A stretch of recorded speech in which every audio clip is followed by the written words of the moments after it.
Wow. You know, we Nigerians, nothing surprises us again. I made a video 3 days ago of some two major events that took place of United States of America recalling their ambassador and a surveillance plane sent by US to survey the airspace of Nigeria. I posted that video, and Donald Trump did not stop there. He went ahead and gave a Christmas gift to the terrorists like he promised. You will agree with me that Donald Trump confirmed it himself on his handle, one of his handles on social media, that he made that directive for the US military to bombard the terrorist camp in some part of Sokoto state, Nigeria. And they heavily dealt with the terrorists. The Nigerian authorities are yet to give us an official statement as regard casualties of the terrorists.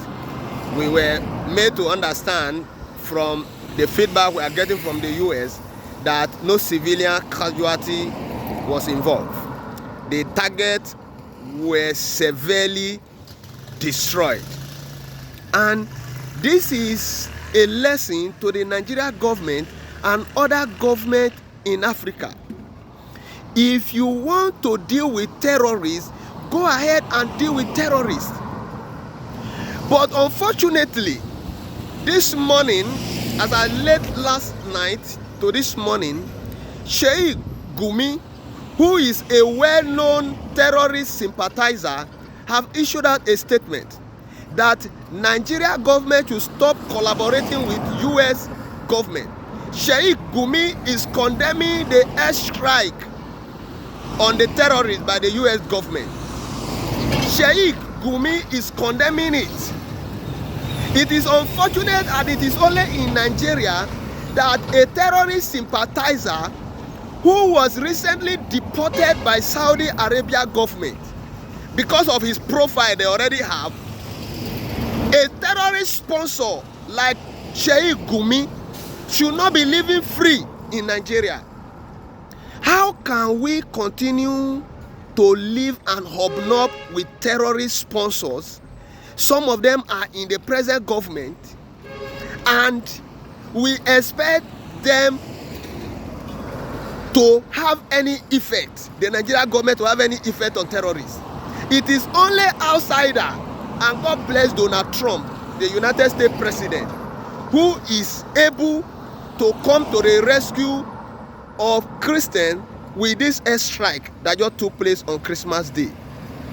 We don't know if Donald Trump is still going to go ahead to still give instruction for more casualty to be made on the terrorists as regard the northeast and even the southeast. But time will tell how this scenario will unfold. But we must commend Donald Trump for what he just did. He kept to his promise. Nigeria government were lacking behind, and Donald Trump kept to his promise, and he has given order, which effectively the order was carried out, and those terrorists were taken off. I believe some part of the country will experience a stable security now that this airstrike was successful.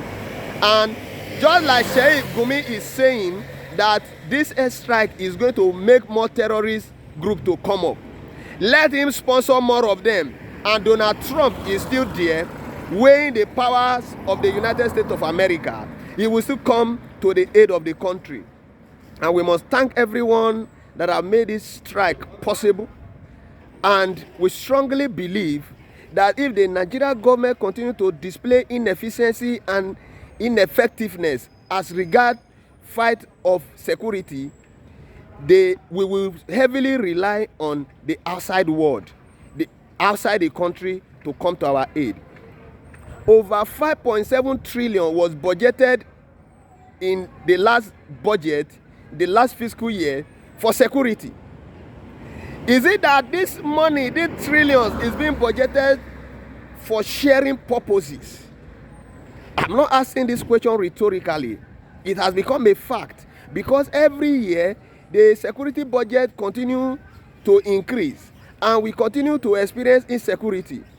Who is now fooling who? Is it that the insecurity is increasing because the government are not giving the share of the terrorists to them, or the government are not keeping to the sharing formula? How will you continue to increase your security budget every year and insecurity continue to increase?